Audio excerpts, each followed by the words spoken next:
नवीन घडामोडी पाहण्यासाठी आपल्या बारामती झटका या यूट्यूब चॅनलला सबस्क्राईब करा व बेल आयकॉन दाबा, म्हणजे ताज्या घडामोडी आपणापर्यंत पोहोचतील। दहिगाव जिल्हा परिषद गटाच्या अधिकृत उमेदवार सौ संस्कृती राम सातपुते व दहिगाव पंचायत समिती गणाच्या अधिकृत उमेदवार सौ तनुषा बाळासाहेब खिलारे यांच्या प्रचारार्थ धर्मपुर येथे कॉर्नर सभेचे आयोजन करण्यात आले होते। यावेळी भारतीय जनता पार्टीसह महायुतीचे अनेक पदाधिकारी व कार्यकर्ते मोठ्या संख्येने उपस्थित होते।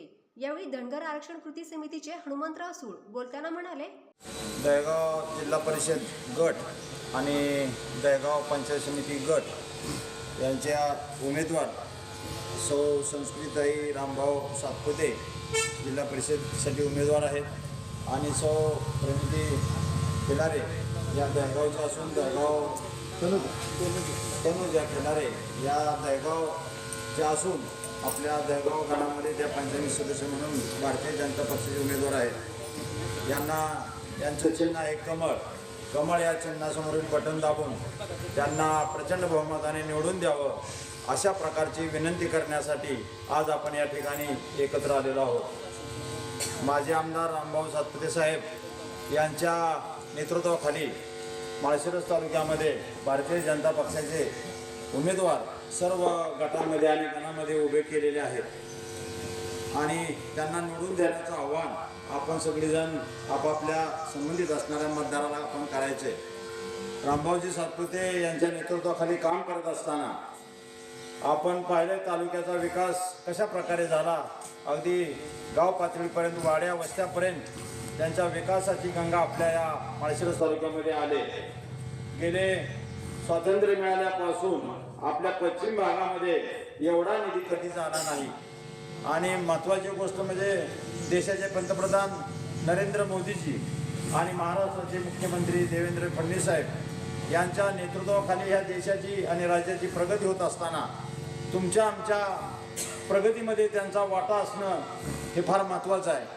देशाची प्रगती, राज्याची प्रगती म्हणजे काय तर ह्या गावातील, ह्या खेडेगावातील वाडी वस्तीवरील माणूस, ह्या वाडी वस्तीवर असणारे रस्ते सुविधा ह्या मिळाल्या तर देशाची खऱ्या अर्थाने प्रगती आहे, राज्याची प्रगती आहे। आणि ह्या दोघांनी हे ओळखलं आणि त्यांनी ठरवलं की लोकांना काय पाहिजे, घर पाहिजे, पाणी पाहिजे, रस्ता पाहिजे, लाईट पाहिजे, शिक्षणाची सोय पाहिजे, अन्नधान्य मिळालं पाहिजे, आरोग्याची सोय झाली पाहिजे आणि ह्या सुविधा महत्त्वाच्या, शिक्षणाची सुविधा झाली पाहिजे।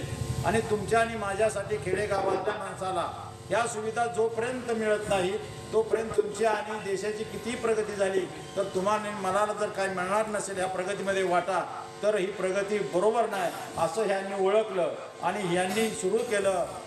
तुम्हाला आपल्या समोरून, आपल्या गावातून आपल्या रस्ता जात होता, पालखी, ज्ञानेश्वर माऊलींची पालखी या ठिकाणी कितीतरी वर्ष जात होती, वारकऱ्यांना त्रास होत होता आणि नंतर वाहनं वाढत गेली पण रस्ता कधी दुरुस्त झाला नाही।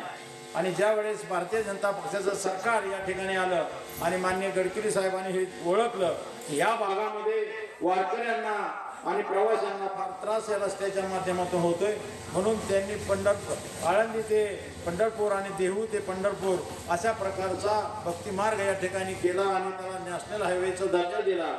त्यामुळे एवढे मोठे रस्ते झाले। त्या रस्त्याचा तुम्हा आम्हाला फायदा इतका होणार आहे की तुमचा आमचा शेतीचा माल असेल, तुमच्या आमची मुलं व्यवसाय करणारे असतील वाहनांची, किंवा तुमचा आमचा प्रवास शिक्षणासाठी होणार असेल, नोकरीसाठी होणार असेल, देवदर्शनासाठी होणारा किंवा अनेक विविध कामासाठी आपण बाहेरगावी जात असताना ह्या रस्त्याच्या माध्यमातून आपल्याला त्याचा फायदा होतोय। अशा प्रकारचा विचार करून त्यांनी हा रस्ता केला आणि अतिशय चांगल्या प्रकारचा रस्ता जवळजवळ झालेला आहे आणि या ठिकाणी आपण त्याचा आज उपभोग घेत आहोत। अशा प्रकारचा पिण्याच्या पाण्याचा प्रश्न, आरोग्य आपलं बिघडतं कशामुळे तर पाणी जर स्वच्छ नसेल तर आपल्या सगळ्यांचं आरोग्य बिघडतं हे ओळखलं आणि त्यांनी संधारणाची योजना आणली आणि सगळे वडे दुरुस्त करण्याचं काम केलं, वड्यामध्ये बंदरे बांधण्याचं काम केलं आणि त्या गावातील पाणी तिथं साठवलं आणि त्यानंतर तुमच्या गावातील पाणी पुरवठ्याची विहीर असेल, शेतकऱ्यांच्या विहिरी असतील, बोर असतील, ह्याला पाणी वाढण्याचं काम या ठिकाणी झालं। लाईटचा प्रश्न एवढा गंभीर ह्या देशामध्ये होता की सोलर जगामध्ये अनेक देशामध्ये सोलरची लाईट वापरत होते आणि आपल्या इकडं सोलरची लाईट कितीतरी वेळ झालं वापरत होते, पण आपल्याकडं सोलरची लाईट निर्माण न करण्याची भूमिका पूर्वीच्या सरकारने घेतली. आणि देवेंद्रजी या ठिकाणी आल्यानंतर त्या सोलरला फक्त उभा करण्याचाच एकदा खर्च येतो, नंतर नैसर्गिक ऊन पडतं आणि त्याची लाईट आपण सगळेजण वापरावी दिवसभर, अशा प्रकारची योजना आणली ह्या देशामध्ये. आणि आज आपल्याला सांगायला अतिशय अभिमान होतो की जगामध्ये आपण 2 नंबरला आज सौर ऊर्जा निर्माण करण्याचं आपल्या देशामध्ये होतंय. त्यामुळं तुमच्या आणि माझ्या शेतीला लागणारं पाणी, तुमच्या आणि माझ्या दवाखान्यामध्ये लागणारी लाईट, घरामध्ये असणारी लाईट, ही लाईट आपल्याला दिवसा मिळायला लागली. आणि रात्रीची लाईट ही पाण्यामधून पैशामधून उत्पादन होणारी सरकारने द्यायची भूमिका घेतली. आणि आज जवळजवळ तुमच्या शिंदेवाडी इथे मोठा प्रोजेक्ट झाला आहे. असे प्रोजेक्ट प्रत्येक ठिकाणी होणार आहे. आणि आता जवळजवळ 600 मेगावॅट वीज या महाराष्ट्रामध्ये उत्पादन करण्याची भूमिका सरकारने घेतलेली आहे. मग त्याचा फायदा आपल्याला एवढ्यासाठी होतो की आपल्या शेतीला दिवसभर पाणी मिळेल, दिवसभर आपण शेताला पाणी देऊ आणि ते त्यामुळं आपल्या रात्रीचं शेतकऱ्याचं जीवन सुखी झालं, विचूकाट्यापासून आपल्याला धोका कमी झालाच नाही, अशा प्रकारची भूमिका घेणारं हे सरकार आहे. अनेक योजना आणल्या, शेतीमालाला दर मिळाला पाहिजे, हमी भाव वाढवले, अजूनही कमीच आहेत. परंतु सरकारच्या विचारधारेमध्ये शेतकऱ्याला स्वावलंबी करायचे, तरुणाला स्वावलंबी करायचे म्हणून अनेक उद्योग आणण्याचं काम या ठिकाणी हे सरकार करत आहे. आणि ह्या सगळ्याचा विचार करता न पक्ष न जात ही भूमिका घेतात, सर्वसामान्य माणसाला पायावर उभा करण्याची भूमिका फडणवीस साहेब यांच्यावर आहे. आणि ह्या सगळ्या योजना ह्या तालुक्यामध्ये आणण्याचं काम रामभाऊजी सातपुते करतायत. आपला प्रतिनिधी जर खंबीर असेल तर ह्या योजना येऊ शकतात. हे आपण गेल्या 5 वर्षामध्ये पाहिलंय. डीपी जळत होते पूर्वी, डीपी जळल्यानंतर आपणच वर्गणी गोळा करायची, आपणच तो कुणाचं तरी वाहन बघायचं आणि डीपी जाऊन आणायचा.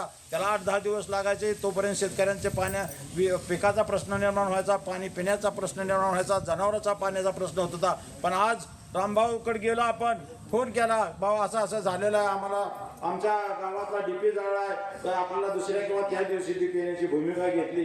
ही जी तत्परता आहे, ही तत्परता बघण्याचा प्रतिनिधी असण्याशिवाय, लोकप्रतिनिधी असल्याशिवाय अशी कामं होत नाहीत. मग तुम्ही कुठं दवाखान्याचा किती मोठा प्रश्न, कधी दवाखाना आपल्याला सरकारच्या योजनेतून मिळतो हे कधी माहिती होतं का आपल्याला?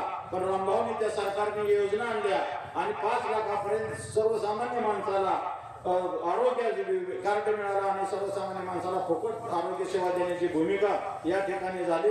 अशा प्रकारच्या योजना राबविण्यासाठी सुद्धा आपल्याला जिल्हा परिषद सदस्य आणि पंचायत सदस्य आपला असणं गरजेचं आहे.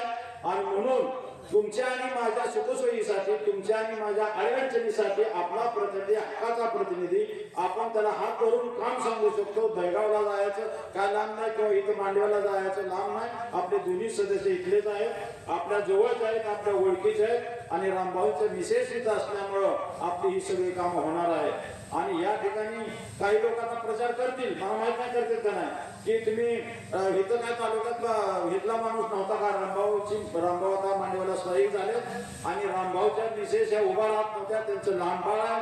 आम्ही सगळ्या प्रत्येक गावातल्या माणसांनी त्यांना जाऊन सांगितलं की आता हे पुढे उमेदवार आहे, ह्याला जर टक्कर देणारा उमेदवार असेल तर भाऊ तुमची मिसेस उभा करावा लागेल. आणि मग नंतर भाऊने ही तयारी केली, नाहीतर आपल्यातलाच कोणीतरी उमेदवार आहे असं गृहीत धरून आपण या ठिकाणी मतदान करावं. प्रचारामध्ये अनेक गोष्टी, अनेक कल्पना काही सुचवितात, परंतु आपलं ध्येय कमळ आहे.